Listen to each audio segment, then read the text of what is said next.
des hommes découvrent le vaste monde en cherchant seulement à faire fortune. Quant à Léon l'Africain, c'est en cherchant à connaître le monde qu'il trébucha sur des trésors. Comprendre l'islam est une émission hebdomadaire de la chaîne radio, chaîne 3, qui passe le vendredi de 6h à 7h et rediffusée de 14h à 15h. Elle aborde les sujets ayant trait à la religion. L'émission se veut aussi un espace de réflexion sur les préceptes de l'islam et l'identité musulmane. L'émission est conçue et présentée par Malika Lafel et Kamal Choukat. Salut, on m'appelle le Grenadin, le Fassi, le Zayati, mais je ne viens d'aucun pays, d'aucune cité, d'aucune tribu. Je suis le fils de la route. Ma patrie est caravane et ma vie la plus inattendue des traversées. C'est à Grenade en Andalousie musulmane que naît vers 1490 Hassan al-Wazan al-Zayati al-Ghanati al-Fassi, fils de Mohammed le Peseur, circoncis de la main d'un barbier et baptisé de la main d'un pape. Il deviendra Léon de Médicis, dit Léon l'Africain, après qu'on lui ait attribué le rôle de géographe du pape Léon X. Témoin des événements de son siècle, John Léon le Grenadin ou Yohann Assad al-Ghanati se trouvait à Grenade lors de sa chute et la victoire de la Reconquista catholique. En Égypte, lors de la conquête du pays par les Ottomans. En Afrique noire, à l'apogée de l'empire de Askia, Mohamed Touré. En pharaon aux plus belles heures de la Renaissance, ainsi qu'au moment du sac de la ville par les soldats de Charles Quint. Hommes d'Orient et d'Occident, hommes d'Afrique et d'Europe, on pouvait difficilement trouver meilleurs personnages dont la vie correspond davantage à l'époque que fut le XVIe siècle. Amis auditeurs, bonjour. Aujourd'hui, dans Comprendre l'Islam, nous avons le plaisir de recevoir un invité qui est M. Abdelrahman Khalifa, archéologue historien. M. Abdelrahman Khalifa, merci d'avoir répondu à notre invitation. Alors, dans Comprendre l'Islam, nous avons plusieurs fois fait des personnages tels qu'Averroès, Salah-ad-Din Ayyoubi, Ibn Khaldoun et bien d'autres. Et ce matin, nous parlerons de Léon l'Africain. Mais avant de commencer l'émission, je voudrais parler de vos livres. Vous avez écrit Histoire d'Al-Jazaïr, Hounay, ancien port du royaume de Tlemcen, Sirta, Constantine, Béjaïa, capitale des Lumières, Tlemcen, capitale du Maghreb central. Bientôt un prochain? Bien sûr, je termine un livre sur la Qal'a d'Ibn Hamad et disons sa zone d'influence sur les Ibans et le Hodna, ainsi que les Aurès. Alors, ce matin, on a décidé de parler de Léon l'Africain, le pape Léon X, qu'il a recueilli après sa capture lors d'un voyage en Méditerranée, lui donna le nom de Giovan Léon de Médicis. Il devient célèbre sous le patronyme de Léon l'Africain grâce à l'écrivain Amin Malouf. Mais son vrai nom est Hassan al-Wazan. Nous raconterons donc ce matin le destin un peu banal de cet homme. Alors, il aurait fait une déclaration à Amin Malouf en disant qu'il ne connaissait rien de ce personnage. C'est en travaillant sur Ibn Battuta qu'il s'est rendu compte qu'il a eu cette curiosité intellectuelle. Il en a fait un livre que nous connaissons tous, M. Abdelrahman Khalifa. Oui, vous savez, Amin Malouf a écrit son livre Léon l'Africain, qui a été un best-seller, bien sûr, mais il a romancé. Oui. Il a romancé l'histoire de Léon l'Africain. Léon l'Africain est un Grenadin, c'est-à-dire c'est un Andalou. Qu'il est né à Grenade. Il est né à Grenade. Alors, Léon l'Africain avait intéressé des gens au XVIe et au XVIIe siècle. On trouve des mini-biographies dans certains ouvrages. Et déjà, ce qui fascinait les auteurs qui parlent un peu de sa vie, comme cela nous fascine encore aujourd'hui. Oui, alors, vous savez, c'est grâce à un ancien secrétaire du Conseil des 10, donc de Venise, qui, Jean-Baptiste Tramusio, qui a découvert en 1550, qui a édité une série de récits, dont celui de Hassan ibn Muhammad al-Wazzan al-Zayyati, qui serait qui serait né entre 1489 et 1495. Donc c'est grâce à cet esprit curieux qui est Ramusio que l'on a connu la vie de ce personnage. Alors, on a dit qu'il nous fascine encore. Ce sont ses déplacements, c'est le fait qu'il soit né en Espagne et qu'il ait été vivre au Maghreb, puis qu'il se soit retrouvé en Europe en train de faire une contribution importante à la géographie de l'Afrique et d'une façon évidente. Le roman d'Hamid Malouf est le premier ouvrage de grande ampleur qui réimagine la figure de Léon l'Africain, c'est ce que vous venez de dire à l'instant. Alors, sur la vie du personnage, Hassan Wazzan est mal connu. Son œuvre géographique de l'Afrique fera cependant autorité jusqu'au XIXe siècle. Et ce n'est qu'au début du XXe siècle que l'orientaliste Louise Massignon consacrera un premier livre, sorti ainsi de l'oubli, cet infatigable voyageur, ainsi que sa description de l'Afrique. Il n'était pas connu. Non, alors je vais quand même vous corriger parce que quand vous dites qu'il était très étudié au XIXe siècle, jusqu'à maintenant, moi je l'étudie, je l'ai sur mon bureau, et quand je veux travailler sur une ville, Léon l'Africain, Hassan ibn Muhammad al-Wazzan al-Zayyati. Pourquoi donc ce nom? Parce que son père était peseur, donc était fonctionnaire des poids. Vous savez que c'est quoi le peseur? C'est-à-dire que à l'époque, donc au Moyen Âge, vous aviez des fonctionnaires qui circulaient dans les marchés et qui pesaient les poids pour voir si les marchands ne trichaient pas. Ah, d'accord. Donc d'où al-Wazzan. Ah, donc le peseur. Donc vous étiez verbalisé si votre poids n'avait pas, disons, les critères requis. Même en religion, ça existe. Hein. Ah, mais tricher dans oui, mais c'est ça, c'était le rôle du muhtasib.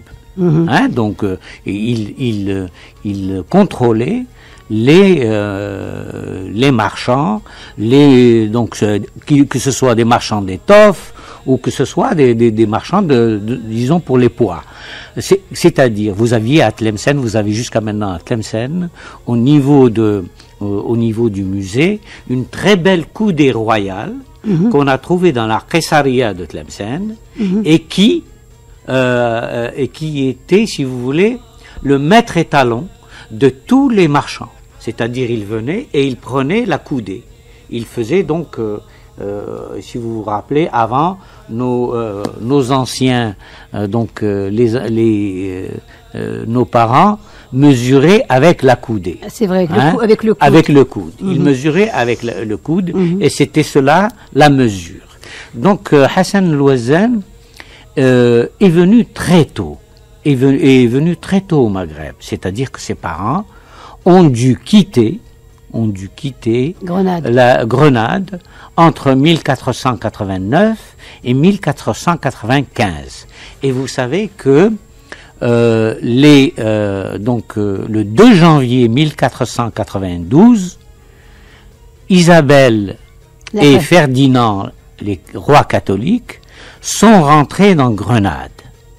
Et le dernier roi de Grenade, Abu Abdallah al-Nasri, avait donc quitté disons la ville, et qu'il était monté dans les montagnes de l'Alpujarras, donc qui domine Grenade, et là, il aurait soupiré une dernière fois en regardant la ville de Grenade en contrebas, et cet endroit que j'ai visité bien sûr, on l'appelle El Soupiro del Morro, le soupir du mort, et on dit que c'est là que Abu Abdallah aurait pleuré, et c'est là que sa mère lui aurait dit pleure comme une femme, le pays que tu n'as su défendre comme un homme. Mais c'était un roi mérinide ou c'était... Non, c'était un roi andalou. Andalou, oui. Oui, vous savez que à partir depuis 711, date de la conquête de l'Andalousie, de l'Espagne ibérique, la péninsule ibérique par Tariq ibn Ziyad, qui est d'ailleurs de la région de Tlemcen, puisque c'est un Mouhassi. Il y a eu après les grands rois de Cordoue, il y a eu après les raïs des Taïfa, c'est-à-dire des petits roitelets, qui à Grenade, qui à Cordoue, qui à Séville, oui, qui à Valence, etc. Donc il a quitté sa famille, il a quitté avec sa famille, il était jeune, Grenade, parce que dans ses écrits et dans ses textes, il n'y a pas de souvenir de Grenade. Non, mais il dit qu'il est grenadin. D'accord. Il dit qu'il s'appelle Jean-Léon le Grenadin, ou en arabe, Yohanna al-Asad al-Gharnati. Alors sa famille s'installe au Maroc à Fès, où règne la dynastie Ouattacide, et visiblement il est d'une famille éminente, parce que très vite il est au service des sultans Ouattacides. Sa famille il appartenait à l'intelligentsia, hein, parce qu'il n'était pas des réfugiés de base. Oui, la famille n'appartenait pas, donc ce n'était pas n'importe qui, puisque le père avait été fonctionnaire. Mais ce qu'il faut savoir, c'est que Hassan a étudié à la Qarawiyyin, donc dans les médersas de Fès, et particulièrement à la Qarawiyyin. Et là, on sait qu'il a passé un temps dans l'hôpital des fous comme talib de Fès. Ah bon? Donc ça veut dire que déjà, il devait gérer il enseignait. Il devait donc s'occuper des... Mais qu'est-ce que cela prouve? Ça prouve que déjà au XVe siècle, au XVIe siècle, il y avait un hôpital psychiatrique, donc dans le monde musulman. C'est-à-dire que ce monde musulman, il lui restait encore beaucoup de choses qui avaient fait donc sa réputation. Mais qu'est-ce qu'il avait eu comme enseignement pour aller enseigner chez les fous? Il savait lire et écrire. Oui, donc vrai. Il a été ça a été un plumitif. Et puis après on sait que quand il a accompagné son oncle dans le sud du Maroc, il a fait un recueil des pierres tombales, livre qu'il a dédié donc aux frères du sultan.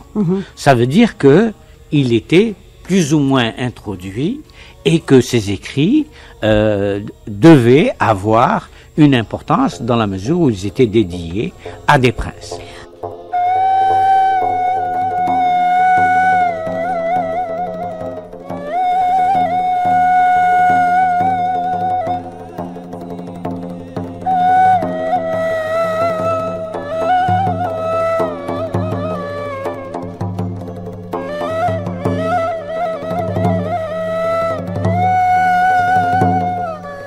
Alors, je récapitule, Abdelrahman Khalifa, donc à la prise de Grenade en 1492, les rois catholiques Ferdinand d'Aragon et Isabelle de Castille, le dernier roi Bouadil, c'est ça? Bouabdil, Abou Abdallah al-Nasri.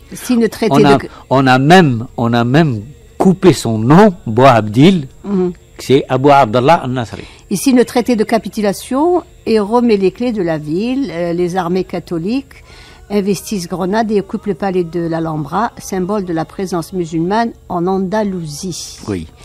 Et alors là, quand vous faites attention, quand vous allez à Grenade, vous voyez ce palais de l'Alhambra, qui au départ, à l'origine... Qui ramène, entre parenthèses, moi je suis allée, qui ramène beaucoup de touristes.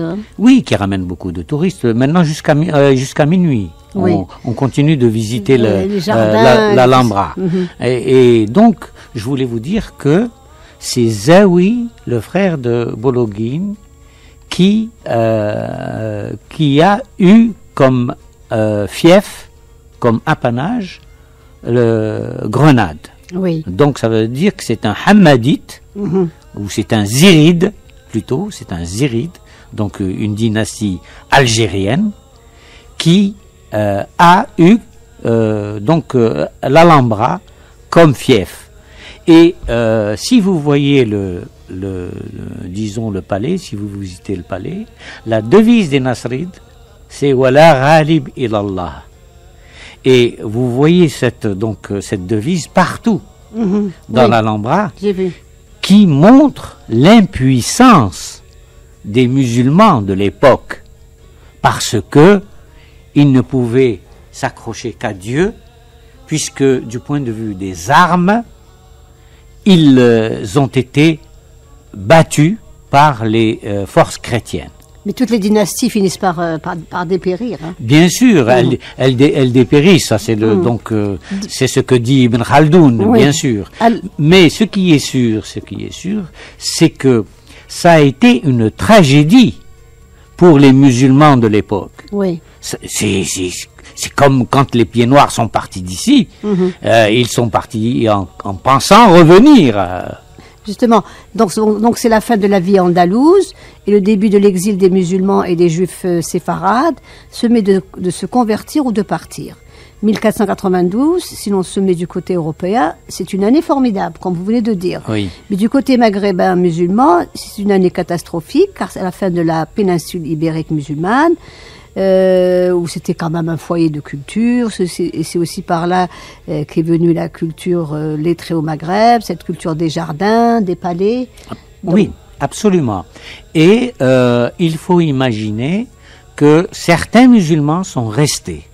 Ils sont convertis. Non, alors, soit ils se sont convertis, soit ils sont restés en gardant leur religion, mais en la pratiquant en secret. Ah oui. Et comme certains chez nous, les Juifs sont restés, mais ils ont pratiqué les religions en secret. Voilà. Et à l'époque, on forçait ces convertis, pour savoir si véritablement ces musulmans étaient véritablement des chrétiens, on les forçait à manger du porc, à boire du vin, appeler leurs enfants avec des noms chrétiens. Et il y a eu, au XVIe siècle, des musulmans d'Espagne qui ont écrit aux fuqaha de Fès pour leur dire: est-ce que nous sommes encore musulmans, nous qui buvons du vin et mangeons du porc, est-ce que nous sommes encore musulmans? Et les fuqaha de Fès, à l'époque, étaient très intelligents, ce qui n'est pas le cas pour certains maintenant. Les fuqaha de Fès ont dit: si dans votre cœur vous êtes musulman, c'est ce qui importe, la forme ne compte pas, vous pouvez boire et manger du porc, même si c'est interdit, car au fond de vous, vous êtes profondément convaincu que vous êtes musulman. Et le dernier coup de grâce qui a été donné à ces musulmans, ça a été l'édit de Valence de 1609, qui a fait qu'on a chassé tous les musulmans d'Espagne, parce que il y avait aussi un aspect matériel. On leur prenait leurs terres, on leur prenait leurs biens, et ils n'avaient aucun recours auprès des rois catholiques. Oui, c'était la même chose pour les Juifs. Hein. Et c'était la même chose pour les Juifs. Donc il y a eu un afflux de réfugiés andalous, chassés progressivement de la terre de leurs ancêtres. Ils s'est resté combien de siècles? Et ils sont restés 7 siècles. Oui, de 711 à 1492, vous avez à peu près 7 siècles et demi. Donc ils sont venus trouver refuge au Maghreb. C'est notamment le cas de la famille de Hassan el-Ouazen, dit Léon l'Africain. Sa famille s'installe à Fès.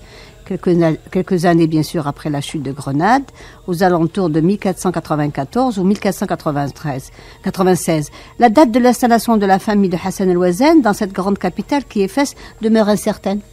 Oui, elle demeure incertaine parce que on ne sait pas. Lui, il dit qu'il est grenadin.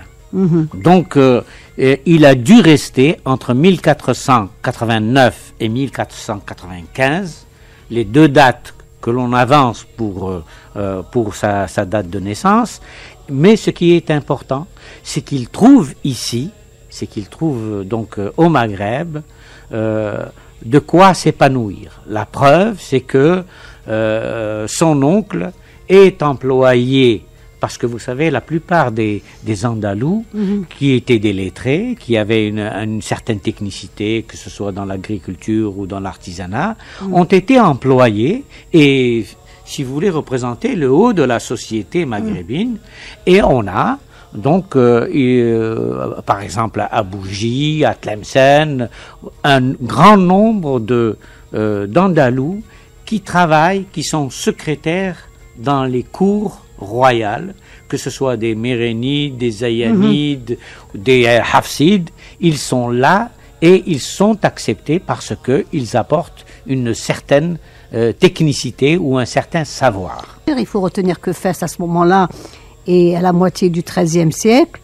Non seulement la capitale, le foyer de culture d'où rayonne la culture lettrée dans l'ensemble du Maghreb, mais également la capitale politique, le centre du pouvoir, celle où est installée la cour des rois mérinides qui fonde dans la seconde moitié du XIIIe siècle, vers 1276. Voilà. Alors, l'événement qui l'a fait quitter Grenade, c'est un événement qui a bouleversé toute la Méditerranée. Il y a une sorte de mouvement tournant en Méditerranée, d'un côté les Ottomans qui ont pris Constantinople et de l'autre côté les Occidentaux qui ont pris Grenade. Alors, la situation politique se présente comme suit. 1453, oui, c'est la chute de Byzance, oui, Constantinople. D'un côté, donc dans la Méditerranée Est. oui. 1492, les Espagnols chassent les musulmans d'Espagne. C'est-à-dire que vous avez une sorte de balancier qui fait que d'un côté, l'islam met le pied en Europe et de l'autre côté, l'islam est chassé d'Europe. Donc nous avons les deux. Et évidemment, ce sont les pays du Maghreb, essentiellement, parfois l'Égypte, la Syrie et même Constantinople, l'Empire ottoman, mais ce sont surtout les Maghrébins, les pays du Maghreb, qui vont recevoir des populations qui, évidemment, étaient en relation, puisque la plupart de ces Andalous venaient du Maghreb. Hein. Donc il ne faut pas... Mais ça a été un mouvement de population formidable, et on sait que, par exemple, Alger, déjà en 1391, avait accueilli les premiers juifs qui avaient fui l'Inquisition. Et ils étaient venus plus de 300 000. Donc vous voyez le cas, et ça a été la même chose pour les Andalous qui ont débarqué à Tanger, Ceuta, Melilla, Honein, Oran, Ténès, Alger, Blida, Délice, Blida, Coléa, bien sûr, et donc et surtout sur la côte.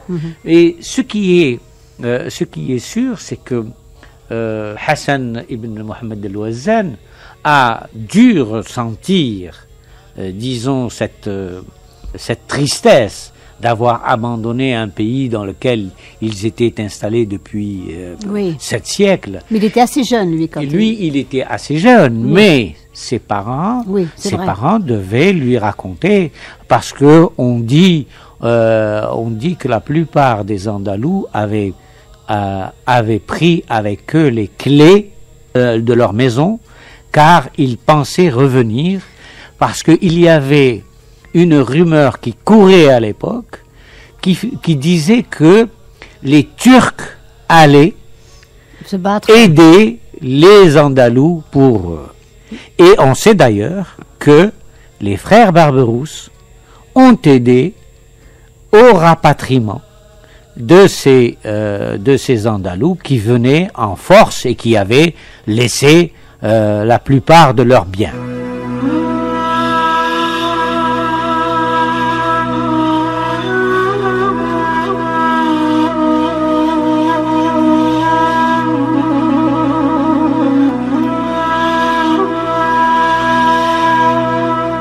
Alors lui, il a vécu à cette époque-là, comme il voyageait, il s'est retrouvé au moment où ces événements se passaient, chute de Grenade, chute de Constantinople, 2 événements majeurs qui ont bouleversé le monde. Il a étudié à l'université de la Qarawiyyin, qui est une grande université, mosquée-université.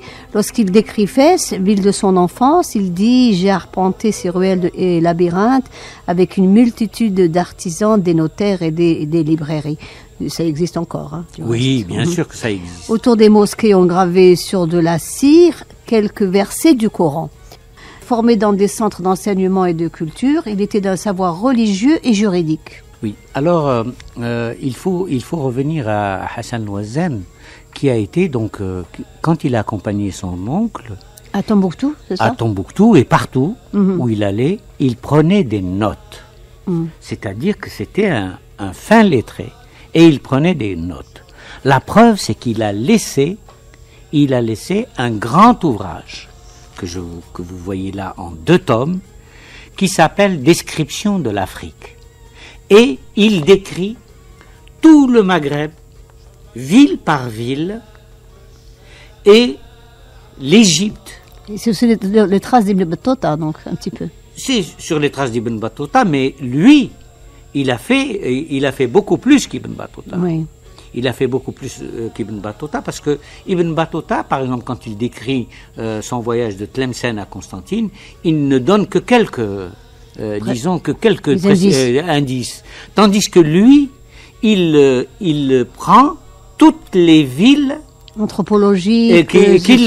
Alors, par exemple, il s'arrête. Je vais prendre 3 exemples. Il s'arrête dans 3 villes ou 4 villes algériennes. Parmi celles que il les a toutes vues, mais je prends celle de Honein, par exemple, Tlemcen. à 60 km de Tlemcen. Il dit, quand je suis passé par là, j'ai été douloureusement ému en constatant le triste état dans lequel était tombée la ville.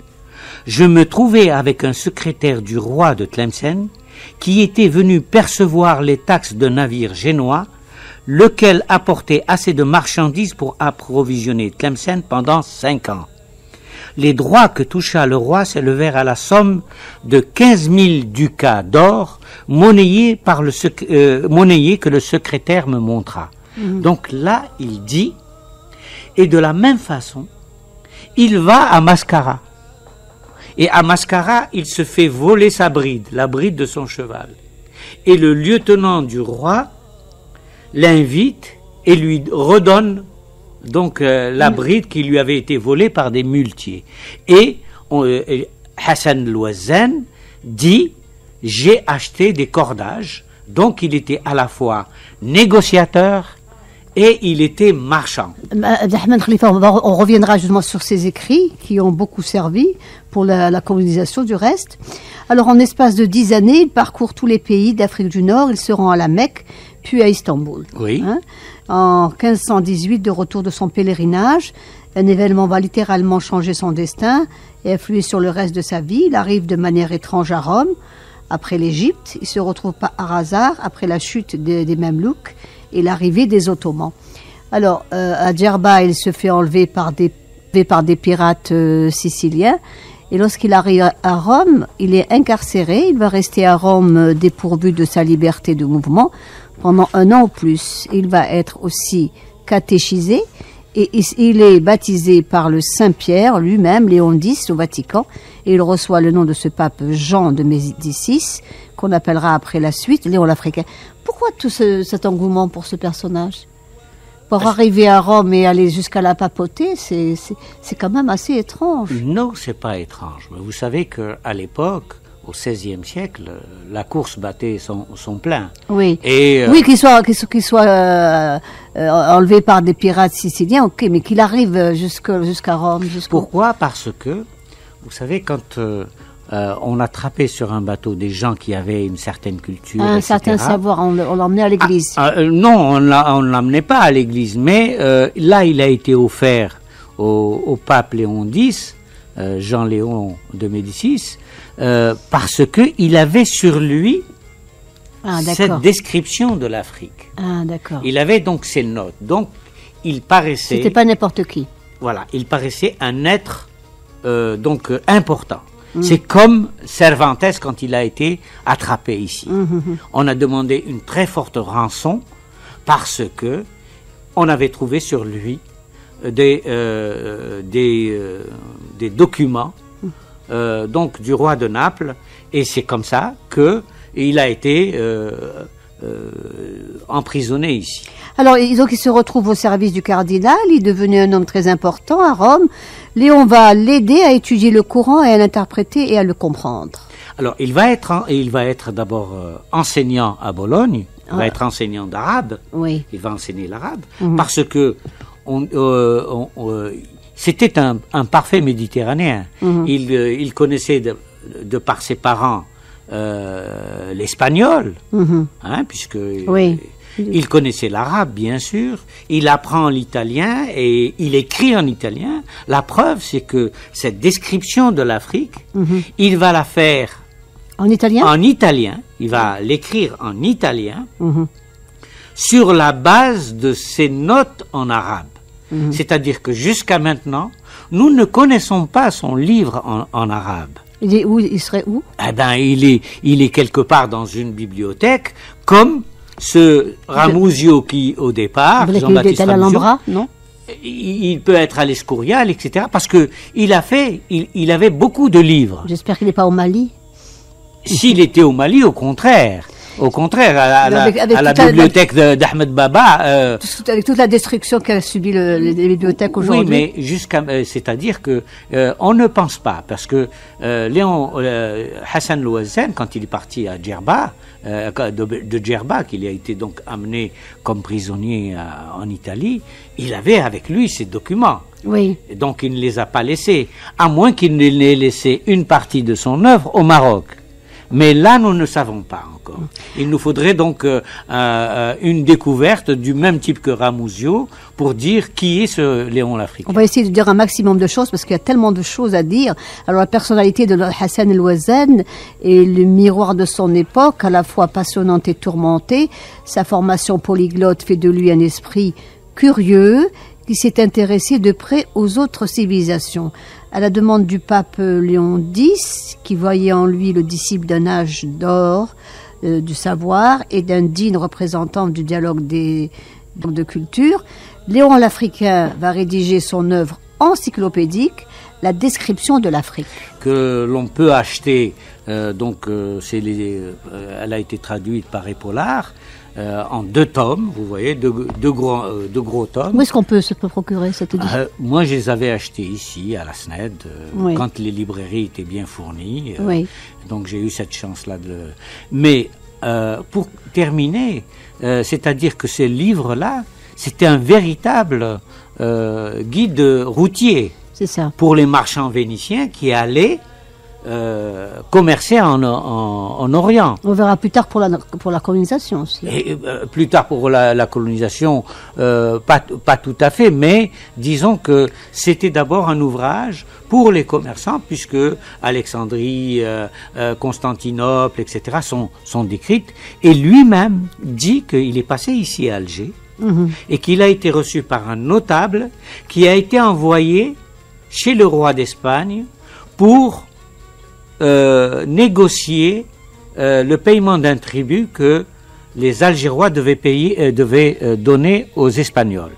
On le trouve aussi, et lui-même il le dit, il dit « Je me trouvais à Bougie quand Arrouj a assiégé Bougie. » Oui. Et il a assisté au fait que Arrouj a perdu son bras à la suite d'un boulet qui avait été envoyé de la forteresse. Et donc, Léon l'Africain, ou Hassan el-Ouazen, à l'époque, il n'était pas Léon l'Africain, il était Hassan ibn Mohamed el-Ouazen, a été donc témoin de grands événements tels que la prise de Bougie. On le voit aussi à la cour des rois Hafsides, à la cour des Mamelouks. Donc, il est parmi les grands de ce monde. Alors, Abdelrahman Khalifa, Léon l'Africain, à travers sa description de l'Afrique, a laissé une œuvre qui a fasciné. Il faut dire que l'Afrique fascine et en même temps, Sentiment ambigu, terrifie, donc sa capacité à fournir un savoir sur l'Afrique a intéressé des générations d'érudits européens. En dehors des commerçants, c'est aussi quand même... il a su, bien avant le grand mouvement du XVIIIe siècle et des conquêtes du XIXe siècle, le temps du colonialisme, il a su fournir un savoir extrêmement fourni sur les sociétés du Maghreb en premier lieu, mais également la société de l'Afrique subsaharienne. C'est avant tout cela qu'il a contribué au succès de Léon Africain. Oui, d'une part, et parce que, pour nous archéologues et historiens, les témoignages de Léon l'Africain sont très intéressants. La preuve, c'est que, par exemple, il passe à Msila. Et là, il dit que la ville est complètement abandonnée et qu'il n'a même pas trouvé de quoi nourrir ses 2 chevaux. Oui. Donc, on rappelle l'époque quand même. C'était début du XVIe siècle, oui. C'est-à-dire juste avant l'arrivée des Ottomans. Les Ottomans donc arrivent ici à Alger en 1516. Vous voyez, donc c'est une période charnière. Donc c'est la fin des royaumes du Moyen Âge, et c'est le début pour en tout cas l'Algérie, la Tunisie et la Libye, c'est le début de la période ottomane. Vous voyez. Et donc il est intéressant parce que il nous donne des renseignements de première valeur dans la mesure où il a été lui-même témoin. Donc toutes les villes qu'il décrit, de l'Algérie, pour ne citer que l'Algérie, il cite des centaines de villes qui pour certaines ont disparu, oui. Et il signale, et vous savez que Léon l'Africain a été plagié par Marmol de Carvajal. Oui. Qui a été donc ce prisonnier qui a été à Alger, qui a écrit son livre Description de l'Afrique vers 1540. Et donc beaucoup de passages de Léon l'Africain se retrouvent dans la description de l'Afrique de Marmol. C'est dire si Léon l'Africain a été un observateur de premier plan, oui. A été donc un historien, et parce que il est un sociologue, il vous dit, il raconte que il donne même la description de disons du tempérament de l'Africain, comment oui. Il est. C'est un peu l'anthropologie aussi. Voilà, il est sociologue, il est anthropologue, donc il raconte toutes ces histoires-là qui font que il faut lire. Les gens ne connaissent Léon l'Africain qu'à travers Amin Malouf. Oui. C'est pas Amin Malouf, il faut lire son ouvrage à lui. Bien sûr, il peut être rébarbatif parce que c'est des descriptions de villes, mais elles sont c'est un témoignage qui est important pour le Maghreb du XVIe siècle. Vous voyez. Donc c'est ça l'importance de Léon l'Africain. Donc à l'époque, on ne connaissait pas cette région qui est l'Afrique, même le Maghreb. Et à l'époque, ce texte était écrit par Léon l'Africain, publié probablement vers 1560. Oui. C'était une découverte. Donc il est lu par tous les lettrés d'Europe. Il est traduit un peu partout, à Paris, à Londres. Et jusqu'au début du XXe siècle, Léon l'Africain reste une référence pour la connaissance d'une partie de l'Afrique. Pendant des siècles, sa description de l'Afrique est restée un ouvrage de base en histoire, en géographie, comme vous venez de dire.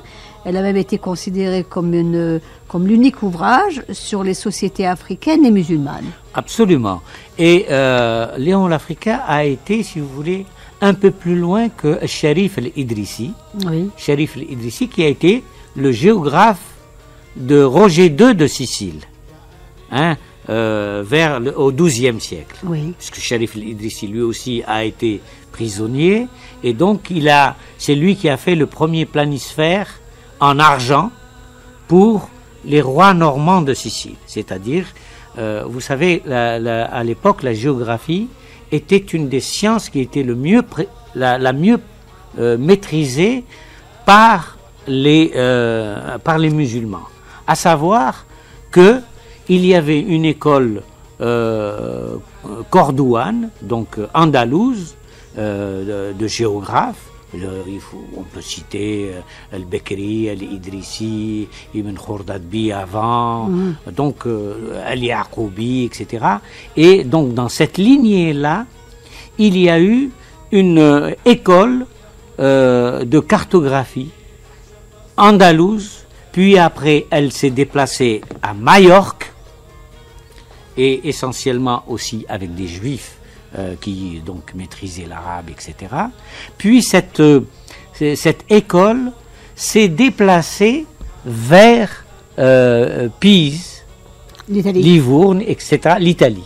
Et c'est pas un hasard si Christophe Colomb ou Amerigo Vespucci ont utilisé les cartes de ces portulans musulmans pour découvrir le Nouveau Monde. C'est vrai. Alors ces connaissances auraient même été utilisées par des Européens dans leur conquête de ces vastes territoires. Et, comme vous venez de dire, à la fin du 19e siècle, des cartes de l'Afrique faites en Europe s'inspirent encore de Léon l'Africain et utilisent sa toponymie. C'est la période où les Européens se lancent sérieusement dans l'exploration de l'Afrique. Ils ont en main l'ouvrage de Léon l'Africain. Il y a un impact scientifique très considérable. Absolument. Et vous savez, dans cette édition, il y a des personnages comme Monod, Théodore Monod, qui est donc ce grand explorateur du Sahara, des gens comme Henri Lotte, qui ont utilisé le livre de Léon l'Africain pour leur déplacement, leur voyage en Afrique. Cela veut dire que c'est un guide, disons, routier, pour des savants, bien sûr, pour les lettrés, qui est très intéressant. Je vous dis, moi-même, sur le dernier livre que je suis en train d'écrire... C'est nécessaire pour vous, avec pour moi, il est nécessaire. Il est nécessaire, et par exemple, je reprends la description de Léon l'Africain quand je décris Msila. Vous voyez. Donc, c'est vous dire que son livre est d'actualité, en tout cas pour les universités ou pour ceux qui s'intéressent à l'histoire et à la géographie. C'est ce que vous venez de dire. Donc, sa description de l'Afrique par le détail, dans le détail anthropologique, les rues, les mariages, la nourriture, la place des esclaves, le langage... ce qui le rend très passionnant. Voilà. Et donc,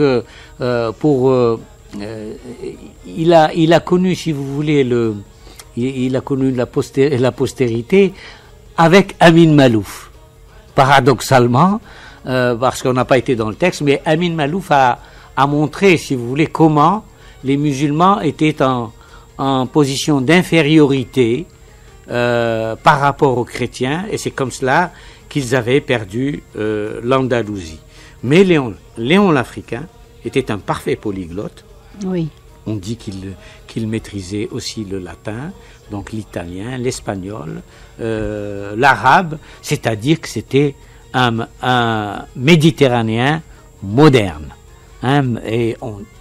Il serait mort avant 1550, et certains disent enterré en Tunisie. Certains disent qu'il aurait demandé à rentrer en Tunisie, c'est-à-dire qu'il n'avait pas du tout abandonné sa foi en l'islam, et qu'il est venu donc terminer ses jours en Tunisie, en Afrique du Nord. Léon l'Africain a fini d'écrire la description de l'Afrique, on dit en mars 1526 à Rome.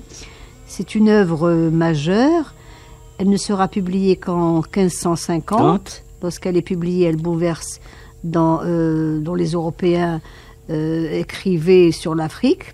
Ils avaient une perception de l'Afrique, peut-être sans même être y allés. Et le fait d'avoir lu Léon l'Africain ou Hassan El-Ouazan, donc ils ont rectifié un peu leur écriture, vous pensez? Oui, non, mais bien avant cela, nous avons un Génois qui, vers 1460, avait débarqué à Hunayn. Il s'était déguisé en musulman Donc il avait mis une khashabia. Et il est descendu parce que, à l'époque, l'Europe était intéressée par la route de l'or. Oui. Et donc ce Antonio Malfante est descendu jusqu'à Tombouctou pour voir où se trouvaient ces mines d'or. Oui. Et il en a fait donc une relation de voyage. C'est-à-dire qu'à l'époque, disons, les Européens étaient intéressés beaucoup plus par ce commerce de l'or qui enrichissait, et les historiens le reconnaissent, des villes comme Florence, comme Cordoue, comme Séville, ont été enrichies par ce commerce de l'or. Et Léon l'Africain, lui, a montré, à la suite de l'Idrissi ou à la suite de l'Bekri, que l'Afrique subsaharienne était disons, l'Eldorado pour les Européens. Mais cette influence de la description de l'Afrique ne peut pas être exagérée. Elle a vraiment changé dans la façon des Européens qui décrivaient l'Afrique. Vous êtes d'accord pour ça? Oui, mais si vous voulez, par exemple, si vous prenez le cas d'Alger, il parle d'Alger, il dit qu'elle a 4000 feux, c'est-à-dire 20 000 habitants, oui. C'est-à-dire avant qu'elle ne soit capitale. Il dit qu'elle a donc des murailles qui sont très hautes, qui sont solides, ce qui était vrai. Donc de la même façon, quand il parle de Honein ou il parle de Tunis, il parle de Bougie, il décrit effectivement la ville qu'il a vue de ses, oui. de ses propres yeux. Donc bien que pour certaines notes, il se base sur qu'en dira-t-on d'autres personnes. Oui. Vous voyez, c'est-à-dire que il n'a pas visité toutes les villes, mais il en a visité un grand nombre. Un grand nombre. Voilà. Hein. Donc, et pour certaines, on trouve que les notes ne sont pas tout à fait exactes, mais à côté de cela, la grande masse des villes est décrite de façon admirable. Alors, d'après des documents qui existent à Rome, il aurait contribué à un dictionnaire polyglotte? Oui, aussi. Donc, c'est vous dire que c'était un parfait intellectuel qui écrivait. On dit qu'il avait commencé une description de l'Asie, une description de l'Orient. Tout cela, nous ne l'avons pas. Oui. Donc cela veut dire que, et même une description de l'Europe, ça veut dire que c'était un monsieur qui avait toujours, c'était un véritable intellectuel musulman. Oui. Puisqu'il s'intéressait chaque fois à ce qui se passait autour de lui. Un personnage hors du commun. Hors du commun, et il mérite bien son nom de l'Africain. Hassan ibn Mohammed al-Wazzan al-Zayyati. D'accord. Monsieur Abdelrahman Khalifa, en tout cas, merci d'avoir répondu à notre invitation.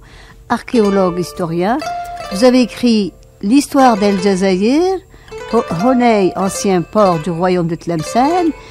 Visité par Léon l'Africain. Hein. Oui, Sirta, Constantine, Béjaïa, capitale des Lumières, et Tlemcen, capitale du Maghreb central. Là, je comprends pourquoi le livre de Léon l'Africain est très nécessaire.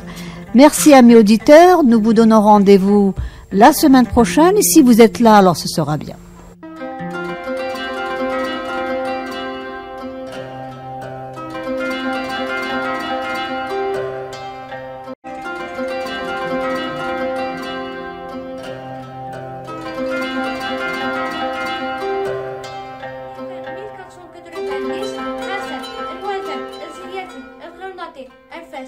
Fils de Mohammed, ne peut...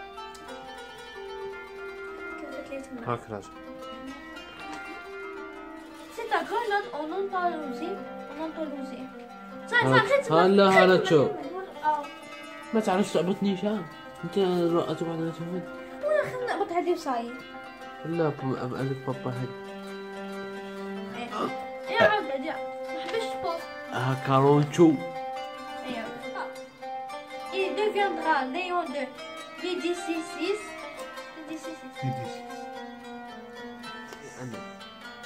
راك تشوف هنا هاد المصيبة شوفي كيفاش انا نشوف فيها ونشوف فوق ديالك خاصك تشوف هاد المصيبة الله يسهل هما وين يتفرجوا فيك ابدا 90 Hassan Al-Wazan Ziyati Al-Ghanati Al-Fassi, fils de Mohamed le Pêcheur. اللي هي كجة Pêcheur. بزار بزار لا بزار